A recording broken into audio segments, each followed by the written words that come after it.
Hello, I am Aspicis, and this is my friend Jedzia.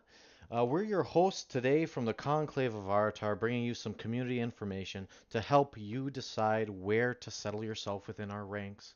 We hold these casts every Wednesday at 8 Eastern and every Sunday at 4 Eastern, and I encourage you to join in on the Twitch chat to discuss the topics inside this interview.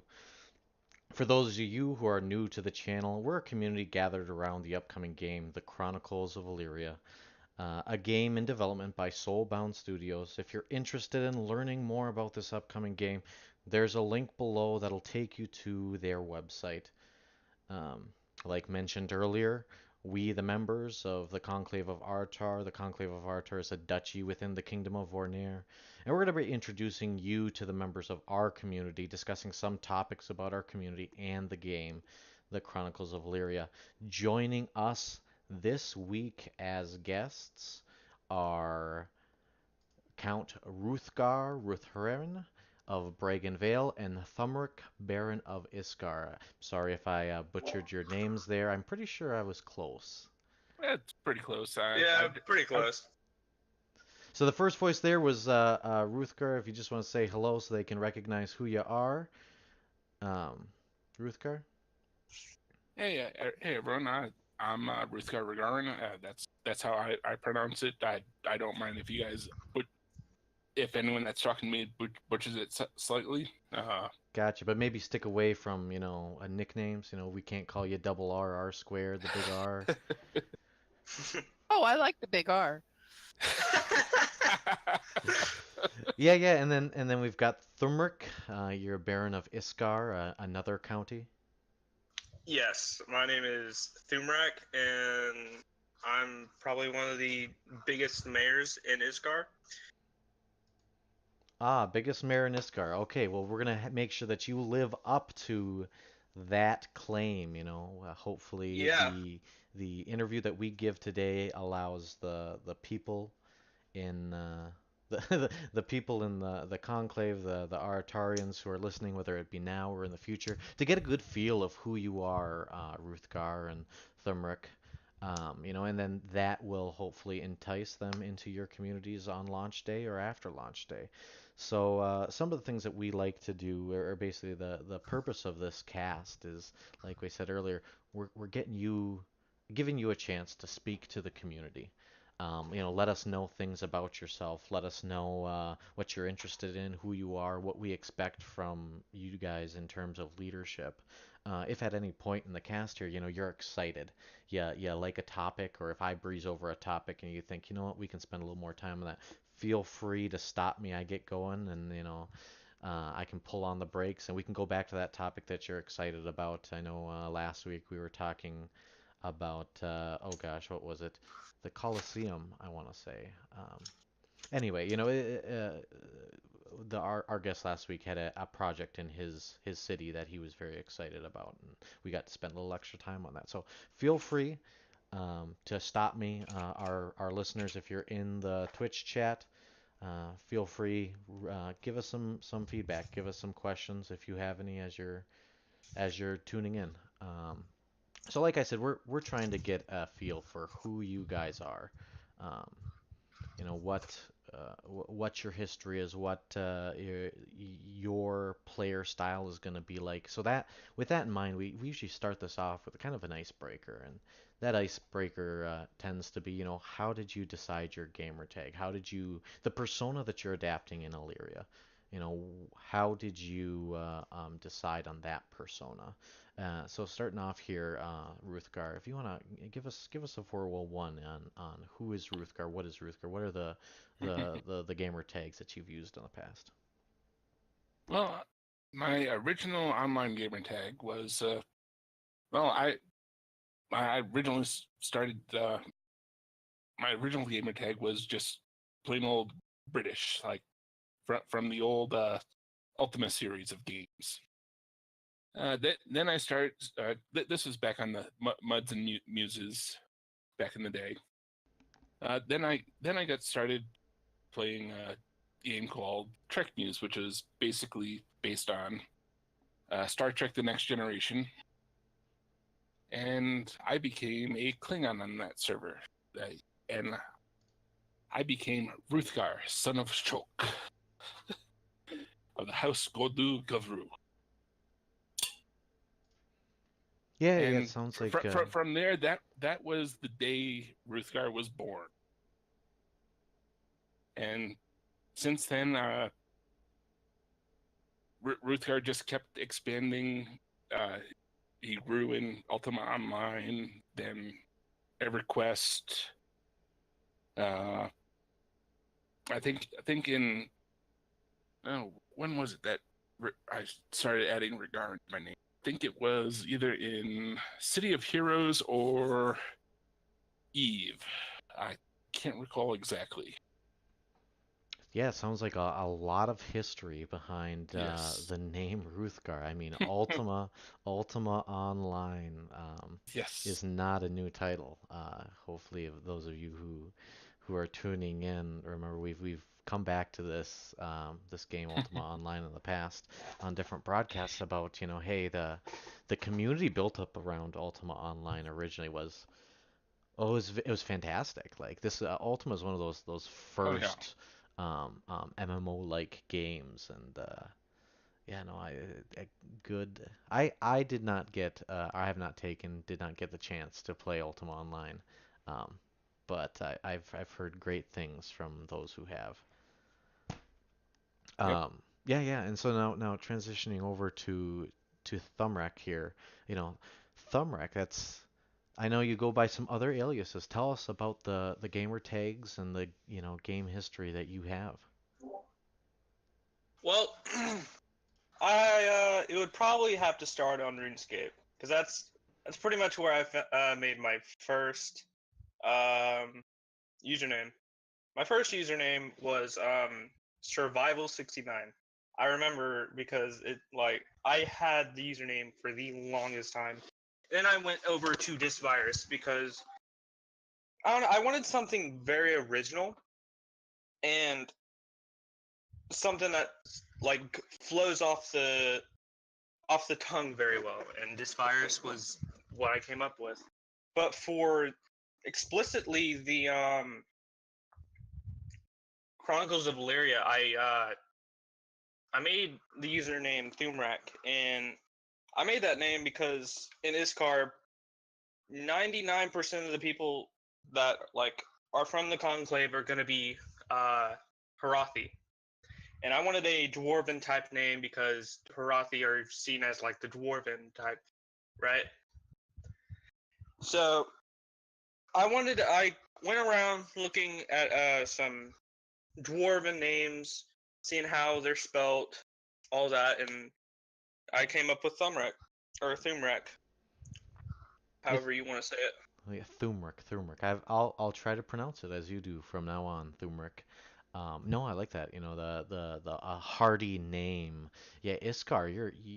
Iskar's chocked full of Harathi. Like I know that we see people come in, very often coming in. We have our entrance hall and we say, okay, hello, how are you? What you coming around here for? And they're like, oh, hey, just another one of those Iskar recruits here to join the dwarves, join the Harathi. Um, Yep, no, it's nice. that's us. Yep, yep. Um, We're always recruiting. always recruiting. I mean, it's a fantastic effort that your team has there. Um, and talking about recruiting, talking about getting people in the doors to play with you, at least in the community in the county that you're a part of. We that really applies to leadership. I know in Iskar, there's a few of you there that have stepped up from just a common Illyrian-like role and said, "Hey, you know what? I'm gonna go out. I'm gonna find other Harathi-like people, and we're gonna pull them into Iskar. Iskar is gonna be the heart of Harathi." Um, and that brings up the question, when we have these people, when we have these Arturians who are standing out, who are showing leadership like qualities, what does that mean, and what does that mean, and what do we think of? Basically, when I Thumrack, when we talk about leadership here, what about Iskar? What about yourself? What does leadership mean to you from Mussolini to JFK, from Steve Jobs to um, Edison? What's a leader? What's leadership mean to you? What do you look for? Well, uh, as a Baron, I plan on focusing military, and for military, you kind of need to have like you need to be kind of demanding, but you also need to get along with your people. I'm not the type of person that would like go down your throat about doing something, but I'm also not going to be like your friendly neighborhood or your friendly neighbor, you know? Not your friendly Um, neighborhood Baron, but you're gonna be yeah, you're gonna be direct and firm, but not abusive, is what yeah, you're saying. exactly. Because I think that's like what you need as for like military. Uh, my job in Iskar, it's gonna be to protect pretty much everyone that is around me, all my mayors, my count, all that, and I'm gonna have to be able to get up and leave my town, my fortress, any time of the day, whenever I can. Yeah, yeah. I mean, you're gonna have to, as a Baron, the security of your area, your county, does fall to you. That's a responsibility there. Um, yeah, yeah. We have a member of our audience here, and I don't. It, Thurmrack, how much have you been involved in the recruiting inside Iskar? For recruiting, I'd like to say I've done a huge part in it. Just about probably 4 of the 5 people that come in all the time are probably mine. Yeah, yeah. So, the question is, as a recruiter in Iskar, what methods have you used to recruit? Where are you pulling these dwarves from? They don't come out of holes in the ground.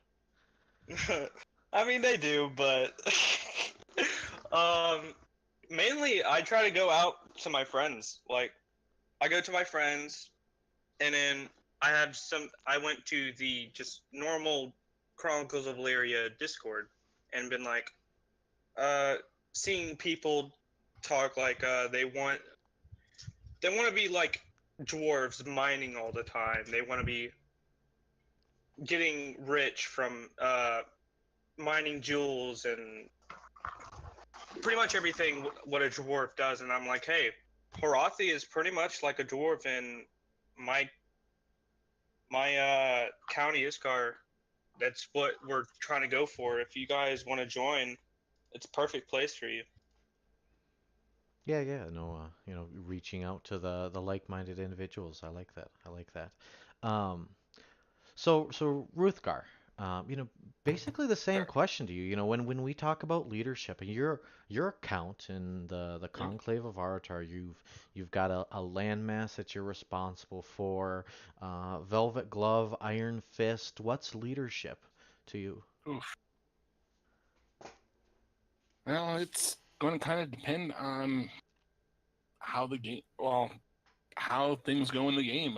What type of people I get in there, aside from the people I get recruited into there, because we don't know who are going to be the randoms that join us. I mean, I might get a few dozen people that just want to go and farm, go be dwarves and dig mines all day, or I might get people that want to try to subvert the kingdom. So it's going to depend on who I get. So, Yeah, you me gotta me you gotta me play with the personally, hand.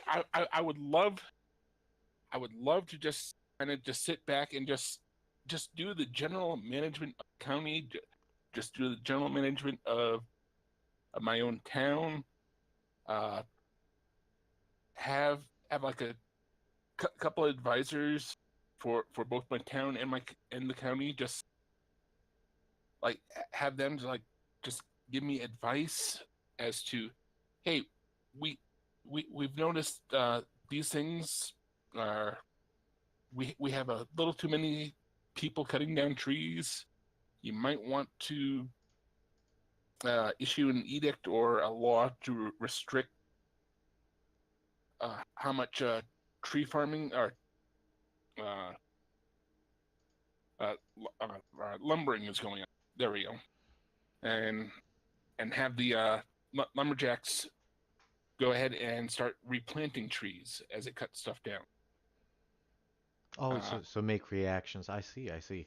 You know, yeah, you touched on something that I'd like to circle back to there. You know, you mentioned shoot. that you've got to play with the hand that you're given. You know, we part of the purpose of these videos are to, you know, pull people into the different counties, get them excited, get them involved in the community, and you know, basically the numbers, the percents we think or we guess that involved members of the community as opposed to people who are just logging in into Elyria to do whatever they want to do. You know, we don't know what that percentage is going to be, Yeah. but we think, you know, the involved community members are going to be the relative minority there. You know, whether it's 20 to 40% are community members. Um, Well, it could be the minority. It could be the majority. It yeah, could be the entire county. We don't know. Yeah, well, yeah, we don't know, and I like that because that brings up, you know, hey, you know, you said you're gonna play with the hand that you're dealt. You know, we don't know yet, and that is that is something that, you know, community involvement, you know, people getting people excited about Bragen Vale, the seat of Ruthgar Rugharin, Mhm. you know, is important there. Or Iskar, you know, we mentioned Iskar having a bunch of Hafrati types joining in, you know, being able to play with the hand that you're given. I like that analogy that since we don't know um, what we're going to be, what each county is going to have day one, um, you know, Let alone what it's going to evolve into. So you get to once again meow it and make the world your own, and that's so much different than all the other games that are out there. yeah, you get to build that community if they like you, if you have a presence in the game, you know, people will be attracted to whatever it is you're selling, or maybe they won't be. Maybe they'll absolutely hate it, and you never know. Like, Well, to be fair on the other games, that all the other games did out there do evolve somewhat based on player actions. It's just that the those games have some type of uh, reset mechanic. reset mechanic so that you can't wipe everything out.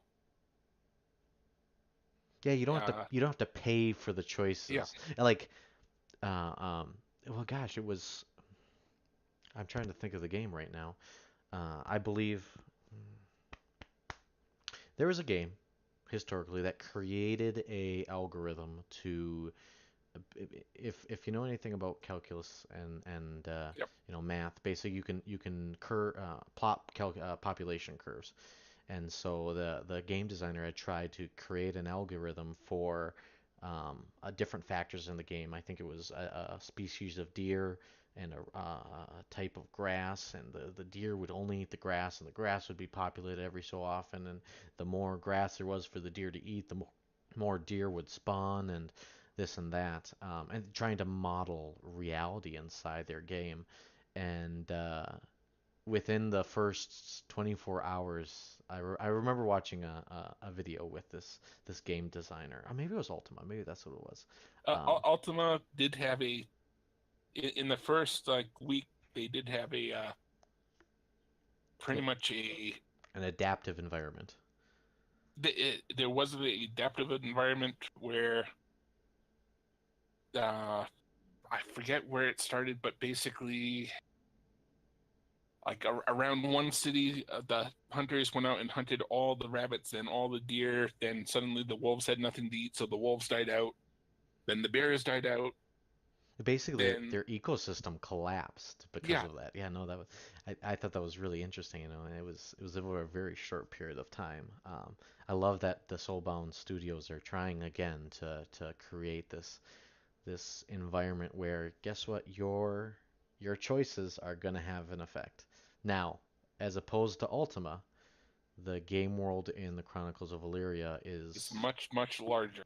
exactly the effect of a limited number of people is going to be spread over a larger land area. So I think that's really exciting. And we've been going on for a little bit between you and me, Ruthgar, about Elyria and Ultima and the exciting things about that. And the game, the Chronicles of Elyria, has got a lot of people excited. Like a lot of people are thinking that this is going to be something refreshing in the MMO community or the Meow community, as the Soulbound Studios likes to call it. So specifically for you, Ruthgar, what about the game Chronicles of Elyria is exciting? I would say that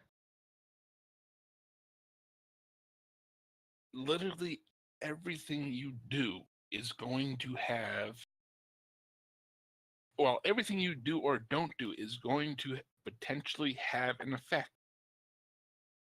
I mean, in Ultima, like go back to Ultima Online or Eve, if you don't go out hunting or don't go out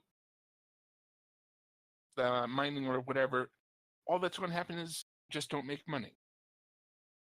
In this game, uh, yeah, you're not going to make money, but your citizens are, or well, you're not going to make money, but you might get evicted.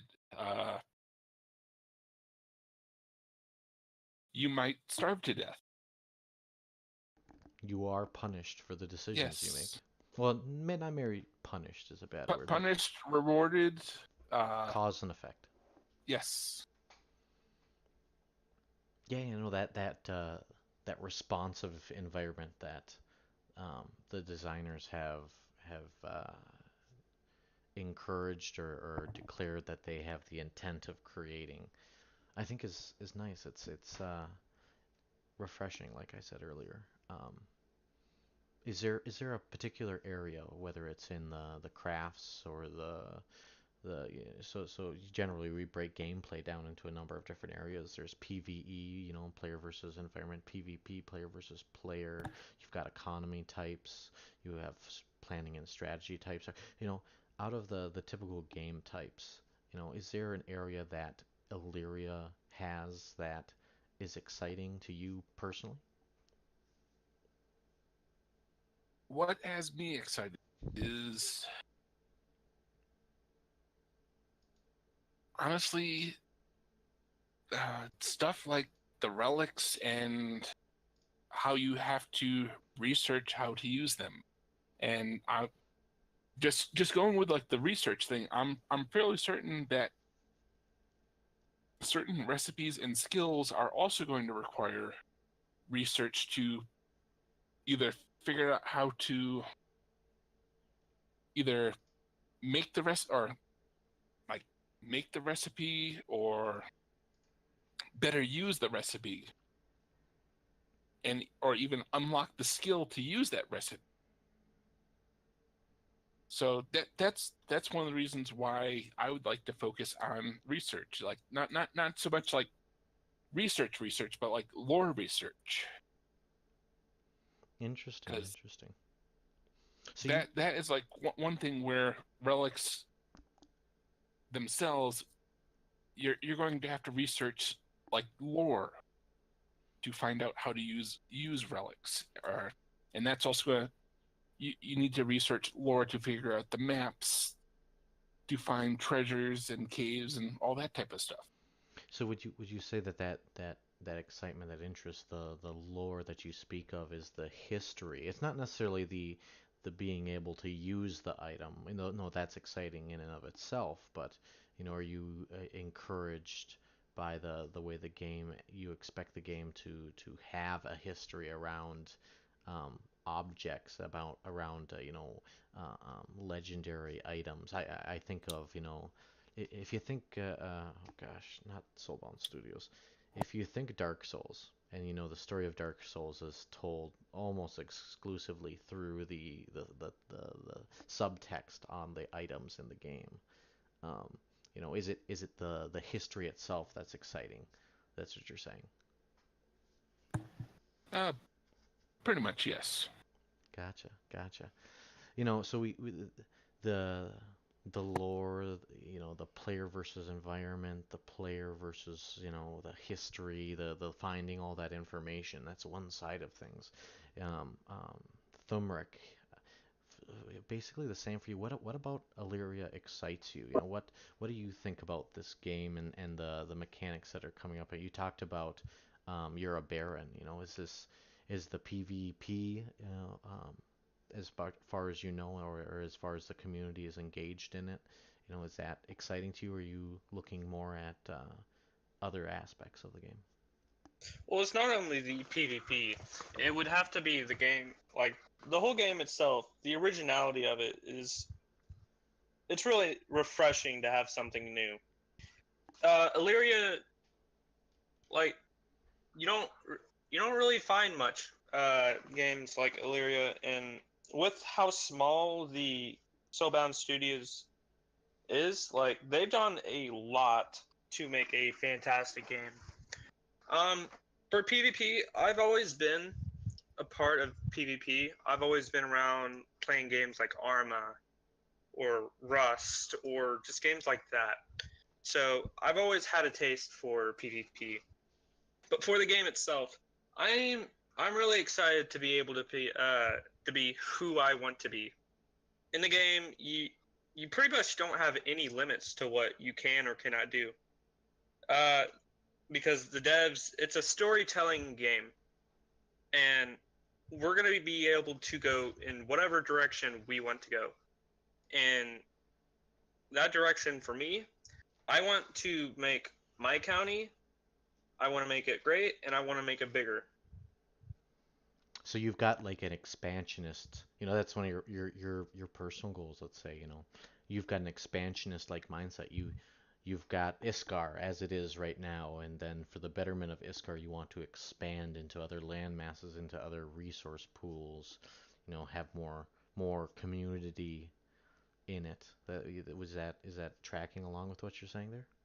Yes, yes. And like something to add on to that is actually I plan on when and if the owners of the game put back count into the store again, like I think they will, I'm going to be buying count, and I'm going to be merging counties with my count, giving him my title and everything else, so that we can expand Iskar and, like I said, make it better. Because in the Conclave, one of the High Elders, I think Black Bob, yeah, Black Bob said Iskar is probably one of the biggest and well-known counties in the Conclave. Yeah, yeah, no, And there's a lot of dwarves in Iskar. I think we've said it before, and we're gonna say it again. You raise the dwarf signal, and they come streaming in. You know, yeah, I'm not sure. I mean, the Soulbound Studio has never really dropped when they're going to put count packages available for purchase to support their financial needs for starting this game. Um, What about if they never? So imagine, Thumrack, if they never put count packages back up on the store there, is that going to end yours and Iskar's path to glory, to enlarging that community, that land, that county? oh no, there no chance. Uh, we're always going to be wanting to get more and more, up to the point to where we can't manage the land. We're only going to take what we can manage, because it would be wasteful, and it would make sense to have land that we cannot control and oversee and just keep track of.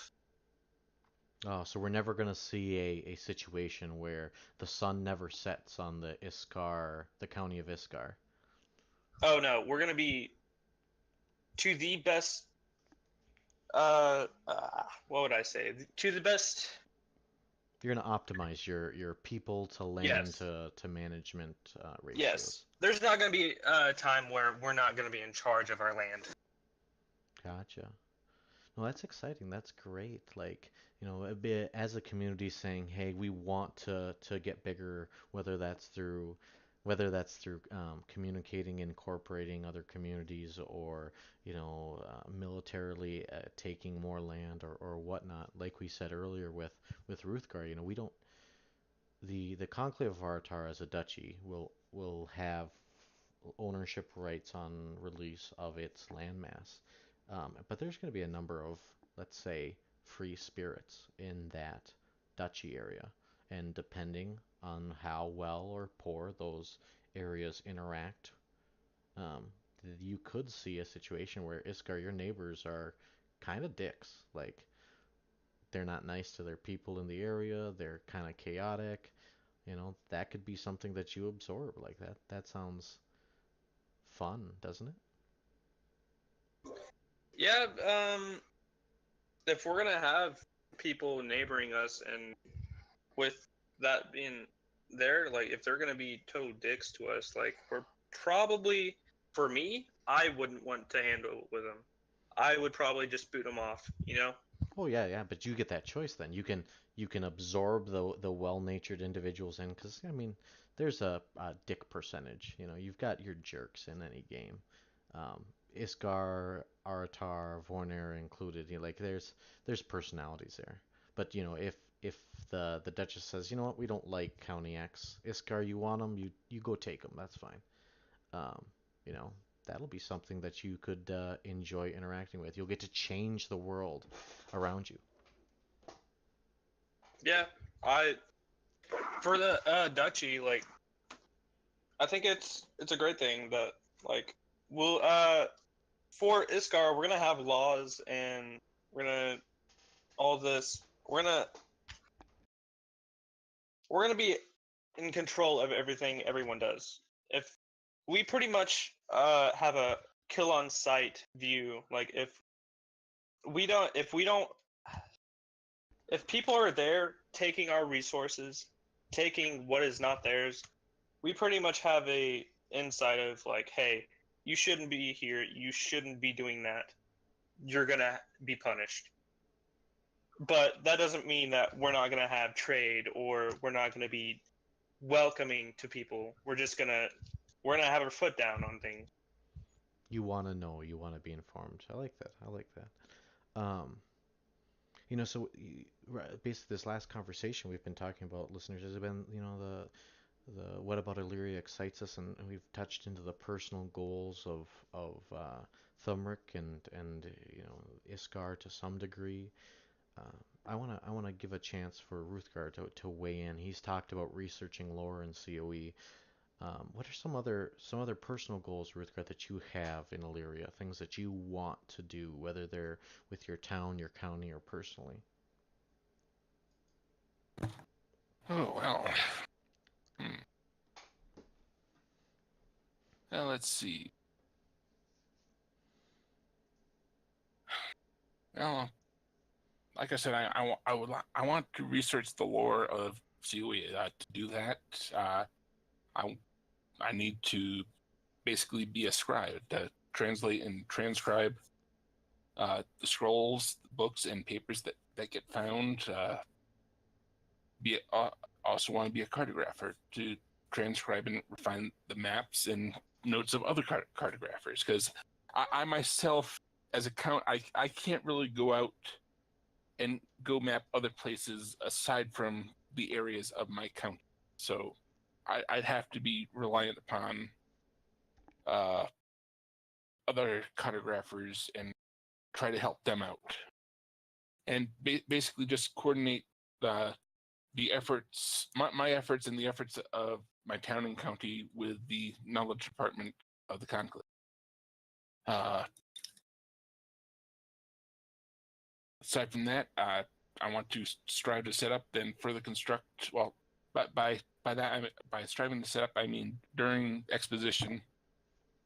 Then after exposition, further construct my county and town to the needs of my people, then and the duchy and the kingdom, then and then my own desires last. Gotcha, gotcha. A very Yeah, community first, personal last kind of approach. yeah, Yeah, yeah. and like I said earlier, I just try to find the best way to govern my town and county. It's, it's it's a balancing act. Uh, it all depends on the people you get in. Like I said, Yeah, uh, yeah, yeah. No, making sure that the opinions of the few yeah. don't overweigh I the also needs of the I whole. also don't want to be a dictator, so I'm going to be asking people of the town and of my town and county. Well, not well. The town, I'll basically be able to ask more or less directly. The county, I'll be more reliant upon of my mayors or and the town representatives of, hey, what do you guys want? What do you guys need? Uh, when I make my final decisions. Yeah, you want And the local. aside, aside from that, I just want everyone to enjoy the game and have fun. I Yeah, mean, yeah. it's going to be a blast. I think. Yeah, making sure that your local community is engaged and that everybody wants to log on every day and or every X amount of time that they have responsibility available to play games because none of us here play games more than what would be the responsible amount. But let them enjoy, let them look forward to the time they get to spend in the community. I like that. I like that. Now, Ruthgar, you mentioned a little bit this before, but I Sure, want to touch back on it.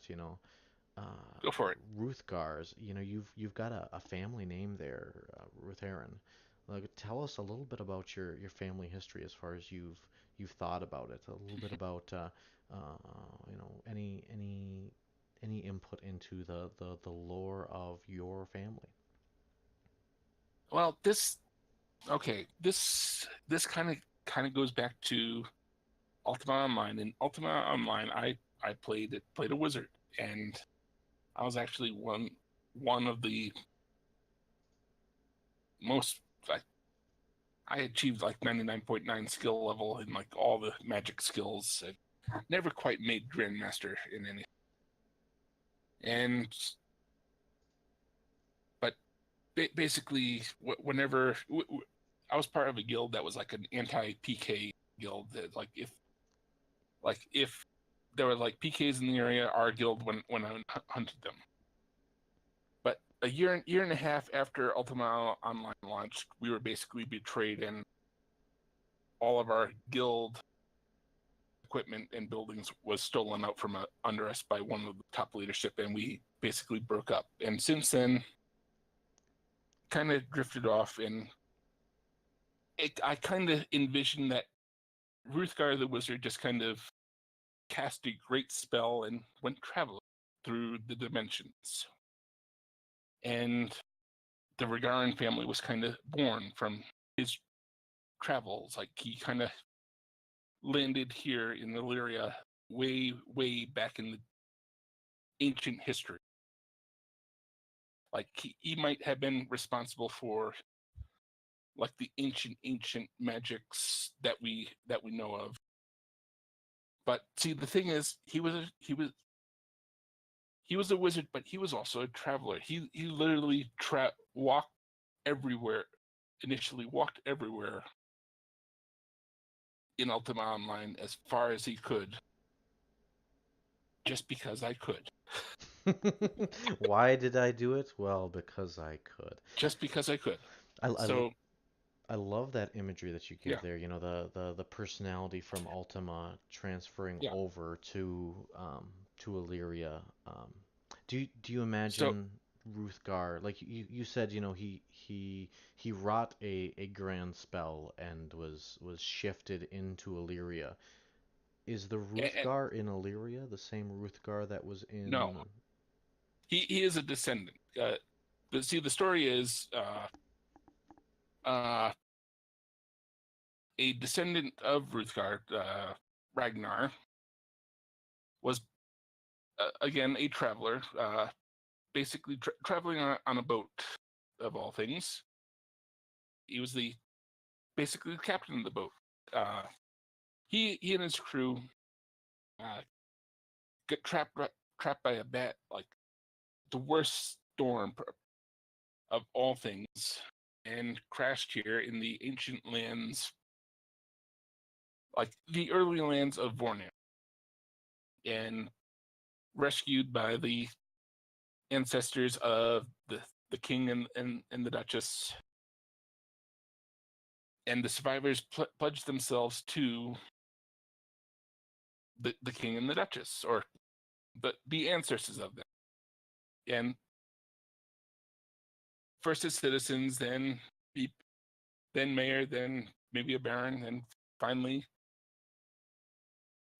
Ruthgar is here as a count. That's the way I see it. Now, is the name Ruthgar passed down to the firstborn of every generation? No, it's It's a coincidence. Ruthgar is just a name that just kind of comes up from time. When the name is needed, when an individual's special importance is on the horizon, they just happen to be named Yes, Ruthgar. Yes. like this guy is like Ruthgar the fourth. They just don't have the fourth in there. He's Gotcha. just Ruthgar Rugharin No, because no. he's not important enough. He's not. He's just a count. Like He, if he was if he was if king, if then Ruthgar had ever become if the original Ruthgar had ever become king, Ruthgar the first, and this Ruthgar became king, he would be Ruthgar the second. But he's just Ruthgar the Rugharin. mm, Count Ruthgar. Yes. No aspirations of royalty, I assume. No. Uh, well, Well, maybe the name of Ruthgar will get some numbers behind it if the historians have anything to do with it. But we'll have to wait and see, won't we? yes. Pretty much, the Rugharin family has never really desired power, but it's more like power gets kind of conferred upon.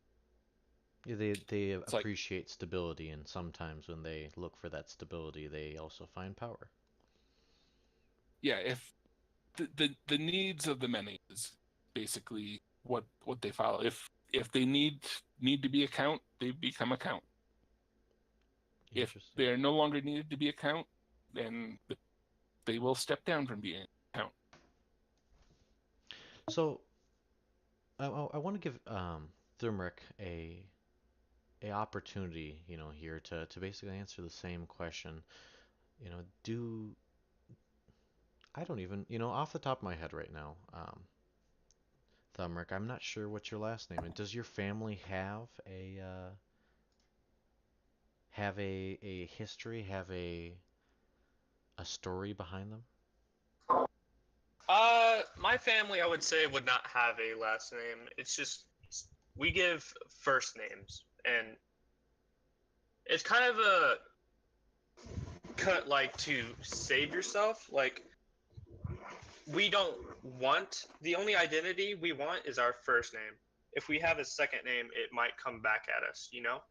Oh, that's Since interesting. 'Cause that's like a polar opposite to the Weird, who, family or the familial unit is everything. They're indistinguishable from each other. You're suggesting basically that in your family line or in the community around you, you are who you make yourself out to be. exactly, and as as for my town and like my family, we kind of are raised like the Spartans were. We kind of like You throw from you throw your infants who are disfigured into a giant pit. I mean, not exactly, but like we from the moment of birth, we are expecting them to know how to fight. Like we want them to be able to fight, and we want them strong, and we want the best that we can have. The babies who slay their mothers in childbirth, do they have a special place? And I mean, if you want to say it like that, yes. oh, that is very brutal. Um, Just last name, like it gives people a reason to come back at us. Interesting. Like you said, we are who we make ourselves. Yeah, so when a member of your community or when one of your line wins a grand tournament and becomes the champion of Iskar or the champion of Aratar or something along the lines of some prestigious event, this is Neil, not Neil of Patrician.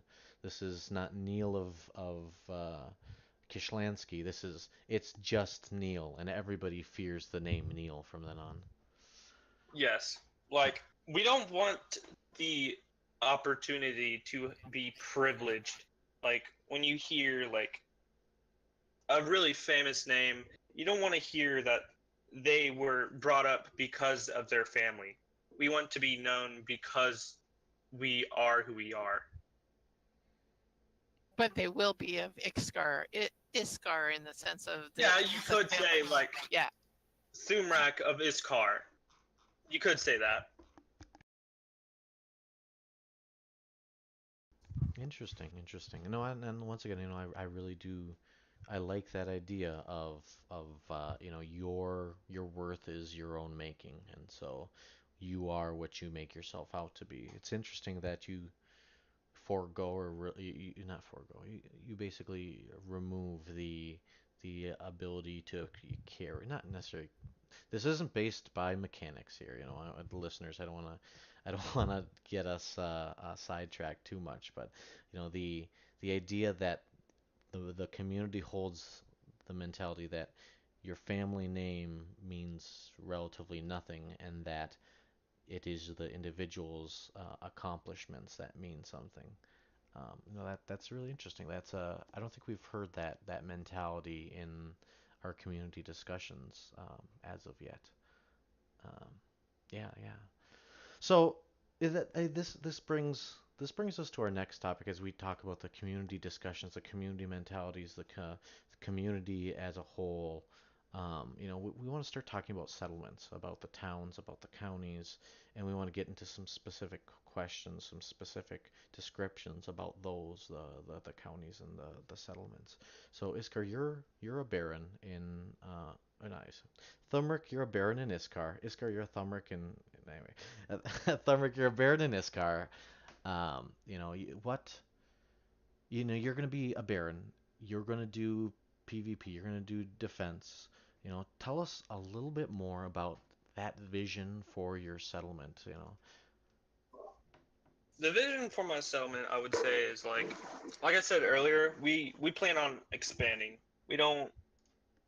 We want to make the best that we can make. It's we're gonna put everything to use. We don't want to have extra that we cannot maintain.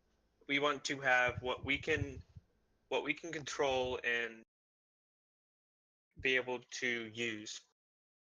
For the vision, I would explicitly say to expand, to make better.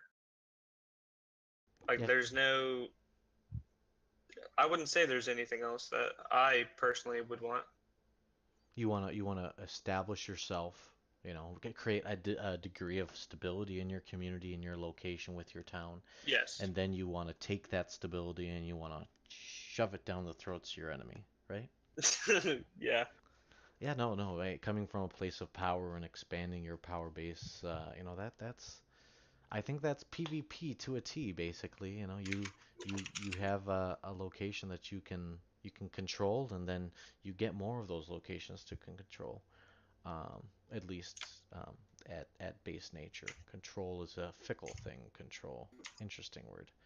Um, yeah, no, if there's nothing else big about your settlement that you are going to, you have your vision for, PvP, control, stability, expansion mentality, then we're gonna kick this over to Ruthgar, while Thumrack is a baron, a leader of currently, you know, a leader with ambitions for more, a leader of a barony, a settlement. Ruthgar is a count and a leader of numerous, well, underneath the umbrella of his county, there are multiple settlements. So Ruthgar, tell us a little bit about the vision for your county. Some of those county goals, those county mentalities. What's your county gonna be like, basically? Well, I'd like to set the county up as, like, overall set the county up as kind of a support county for the duchy, either to support the frontline counties defensively, or to support the transportation and trade networks of the entire duchy. Defensively, like I said, I'd like to provide a second line of defense against forays into the duchy, either by providing reinforcement troops or supplies to whichever of the frontline counties are getting attacked, or should the frontline counties, should a frontline county that's next to me about to be overwhelmed, we can go ahead and reinforce our own defenses. If we are basically told, it's like that frontline county communicates to the duchy that we are falling, reinforce yourselves. You can go ahead and reinforce our already in place defenses. Yeah, be able to create a stopgap Yeah. between whatever enemy forces and the backside, the safety of the other areas.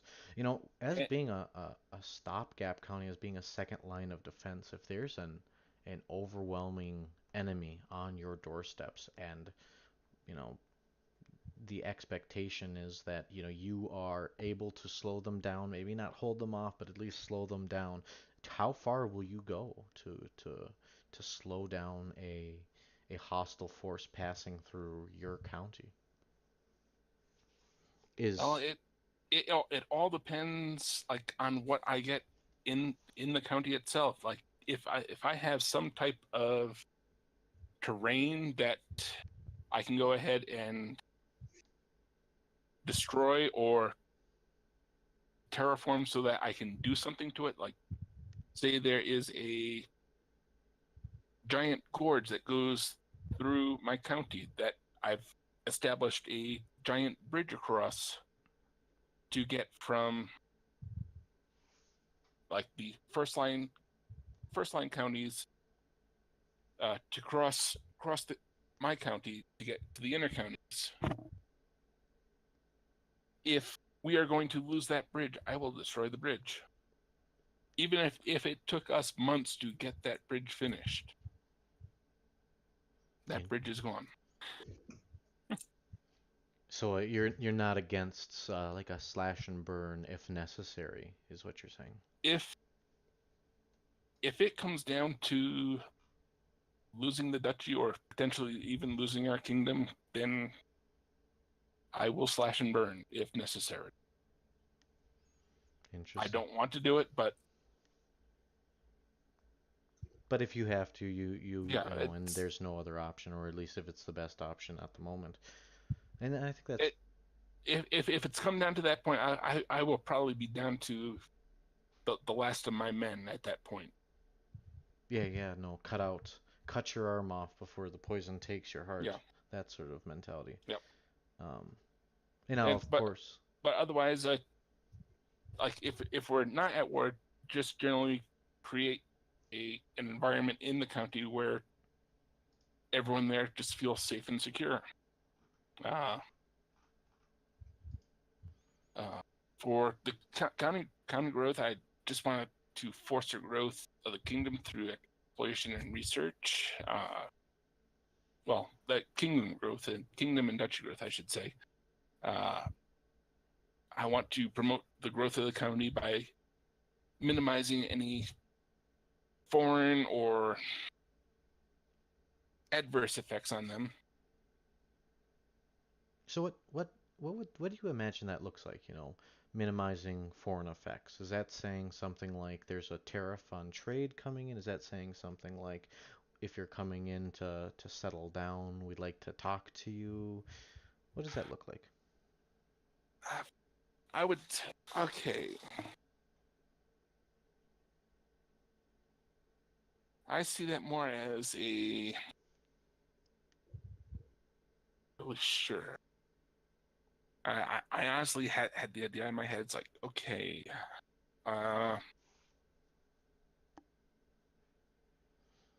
So what you're basically stating is a statement of intent. external effects,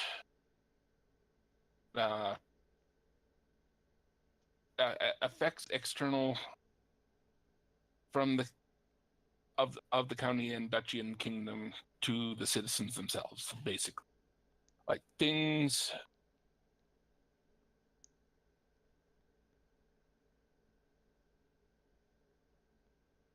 If there's a way I can minimize any adverse effects upon the citizenry, I'm going to try to do it. I think that's important. Unless it's like, okay, I would have to spend 90% of my monthly budget just to eliminate 1% of the cost. That would not be effective for me to do. And I think I like that. Basically what you've described there is a declaration of intent saying, hey, the people within the county are important, and we want to make sure that their best interests are served, and but logically speaking, their best interests are served. We're not going to put an undue burden on yourself or the county in order to satisfy something that is not effective. I can create a giant valley around my town, a huge valley. You can go through and you could do terraforming to god awful amounts, and it'll take hours and hours and hours and hours. If you've ever done Minecraft structures, you can spend god awful amounts of time doing something, but at the end of the day, I've built Minas Tirith twice. Yeah, oh my goodness. Yep. But at the end of the day, if someone can just jump over the value you've created or swim across the moat that you've created and it doesn't stop somebody, what's the point? I would say it's more like, okay, this like, okay, I just remember where I was going with that statement. Basically say there's a new tax that comes down, just like a one-time tax, that it would not be a burden on me, like on my own pocket, to pay this tax for the citizens of my county, but it might be a burden on some of my citizens to pay this tax. I might go ahead and pay that tax for in part for my citizens, or in part or in whole, depending on what it is. Like I might not do it all the time, but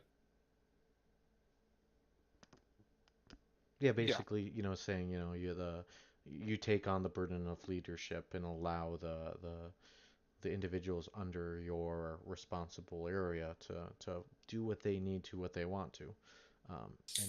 Bolstering the economy. Oh yeah, correct. Yes. And we don't bolstering the economy. Yeah. And I think for the part of essentially for counts and or mayors throughout the kingdom, and for that matter, I shouldn't say through the kingdom, at least through the conclave, I think that's a pretty common sentiment. I mean, I have yet to hear anybody that essentially is, well, I shouldn't say that.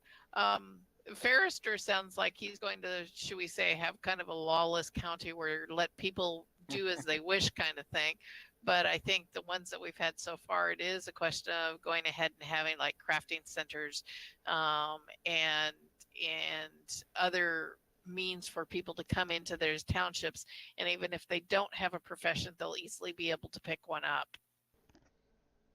Yeah, and we'll let. Oh yeah. I'm not going to like basically oversee my people and like say, hey, we need to do, or like Joe Schmo, you need to be doing this. It's like, no, Joe Schmo can do what he wants. Like, but so long as he pays what taxes he does, like his normal taxes, his normal rents, so long as he pays it, I don't care. He can do what he wants. Right, but I'm saying that you will probably have, open crafting stations that people will be able to take advantage of and things like that. Whereas, like Ferrister says, pretty much he's not going to help supplement people's professions. But I think most of the rest of us have already said that, yeah, we'll create as we can based on our income. Yeah, like I will try to have like the basic crafting stations for people, but if they want to go farther, someone wants like apprentice level and maybe journeyman level stuff, but people want to become masters or grandmasters. Yeah, I'm not going to pay for like a. Well, by then, those folks should have a big enough pocketbook to help pay for their own at that time, let alone whatever other things that they can pass on to the economy by even helping more apprentices become wards of the state, become apprentices or things like that. But yeah, if I have like a new master come up to me and say, Lord Rugharin, I am a new master blacksmith. I know that you are specializing in lore, scribing, and cartography here, but I would like to set up a blacksmith shop. I only have enough funds for about 80% of this, plus 2 or 3 months rent. Could you help me out? I would look at him, and if he has like a good like business plan for like getting materials and selling his goods, I might go ahead and say, yeah, certainly. Let's go ahead, sit down, work out a contract. And I might even go ahead and say, tell you what, so long as you pay me back your rent after a year, you don't have to pay me that rent for a full year. Yeah, but he has that year to get that money together to pay me that year's rent, rather than say monthly rent. Yeah, your loan terms is free credit for a little bit, if in the case that you pay at the end of 365 days kind of thing. Yeah. Interesting. So, that's I think when we start talking about there's the things we do as a county, and there's the things we do as a city. I don't know whether that falls under a county level or a city level. It's a little bit of both, but I wanna talk briefly. You've got Bragen Vale, the hub of your power, the county that you will have at launch, and then you have the city of Trastania Brief. Is that how you pronounce it? I've been pronouncing it as Trastiana. Trastiana Brief. Yeah. So tell us a little bit about Trastiana Brief. What things you intend, some details about it. What's exciting about Trastiana? Oh, it's not Trastiana Brief. It's the city of Trastiana Briefing. Oh, sure, gotcha. No. Sorry, sorry. That was my bad. Like I said, it's going to be part of the second line support county. The city itself is going to be like the primary research and exploration hub of the county, though if the other cities want to take part of that, they are. Our cities or towns want to take part of that, they are more than welcome to do so. The specific skills that I myself want to specialize as far as this goes is cartography, scribing, lore, farming. I forget to include this here, but maybe lumberjacking and whatever skill is needed for planting trees, because I'm sure that's going to be needed for making paper. And I included brewing just because I want to drink rum in the game. I envision myself with like a flagon of rum as I'm transcribing a scroll or something. Yeah, perhaps the text on your scrolls on your gets a little wobbly after such a strong beverage. Um, It's the first one or two. It's won't be so bad, but the ones I'm doing late at night, I might to redo in the next morning. yes. Well, you and Genocide will be good drinking partners. We have been once or twice already. Yep. So But and I also said help. I want my city to help streamline the duchy transportation network, transportation and trade network as possible. Whether or not the city itself is the transportation and trade hub, or we set up a transportation and trade hub just in the county and the city kind of oversees it, I'm not sure about that yet. That's kind of up in the air until we see what we can do with the game. Sure. And a lot of the discussions we have currently are all still dependent on mechanics yet to come out. We're at a 0.4.0 version, I believe, currently is what they recently released as a development stage for the game. Um, basically in the conversation that we've had today, we're slowing down, we're reaching towards the end, and I want to give both you, Ruthgar, and Thumrack a opportunity. Are there topics, things that we would like to talk about right now that we hadn't previously covered in our questionnaire? Things specific that maybe we want to discuss, whether that's what we intend to do with the economy, or what things will look like in PvP, or other things. If you can think of anything, feel free to chime in. Otherwise, we'll scoot on. I think talking about economics would be good. So when you say talk about economics there, what do you mean by that? So a large portion of economics, whether it be micro or macro, is, how does a transaction occur? We can go into that. Or if you want to say something on the lines of like a county and city discussion, how does a mayor promote the movement of goods inside their regional area?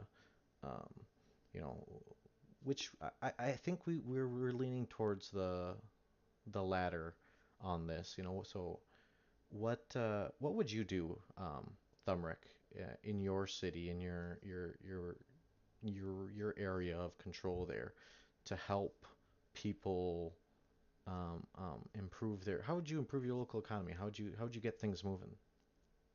Well, to start off, I'm gonna be being paid by the duchy to be a baron, so all of that will be spread out into my community, and because I don't want to keep that all just for myself. I'm not.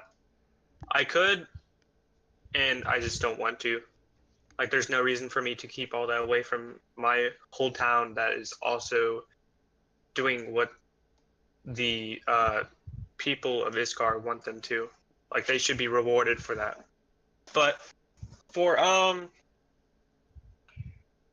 But like to be getting my people to be doing stuff, like we all of this car I would say is pretty close. Like we all know each other. Like in our Discord, we talk pretty much every day. It's almost like a family. And we have good communication skills, and it's just something. It's like I said, it's like a family. But to get someone to do something, like I don't think we really have to get them to do something. Like if we asked, I'm pretty sure it would just be like, oh yeah, sure, I'll go in the mine and get us some of this material, or hey, could you make me that sword, so that we will be better prepared for that military engagement we will have soon.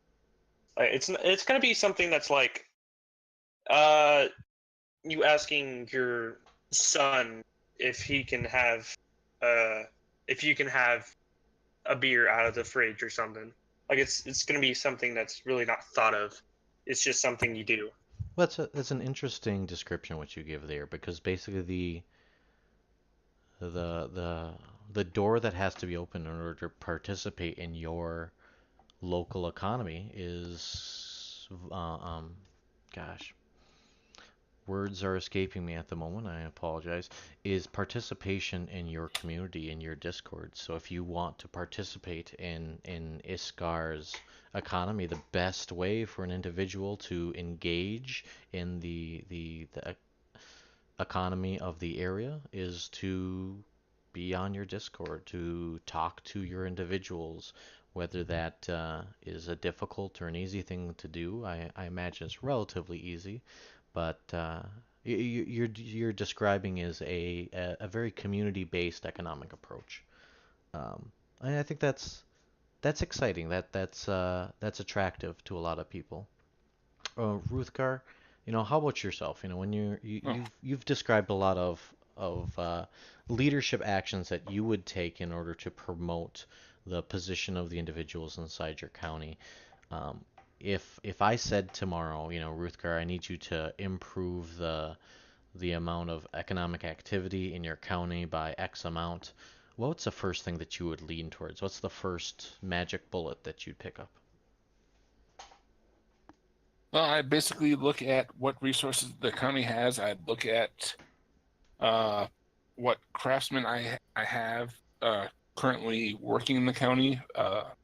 The basically the most productive and least productive of them. The harvesters, I also aside from craftsmen, I look at the harvesters. The harvesters I had in county, and between them, I'd go ahead and basically kind of talk to them. It's like, okay, hey, you lumberjacks, I need you to go and harvest, say 120 birch trees and 40 pine trees, and bring them over to the carpenters. I talk with the carpenters. Hey, we need to go ahead and build. We'll go with How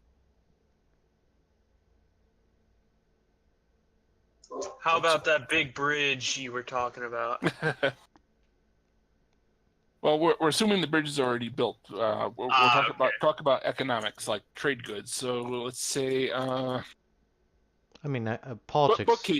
bookcases for the the kingdom is like setting up a great libraries, and they have put in order for bookcases. So it's like, and I basically tell the carpenters, we need the most sturdy bookcases that you can make, that can hold X amount of books, X amount of scrolls, X amount of uh, works, etc., etc. and then go from there. And what go what from you've there. we have, and if I'm reading this incorrectly, what you've described is kind of similar to Thumrack, but intrinsically different. A coordination like economy effort.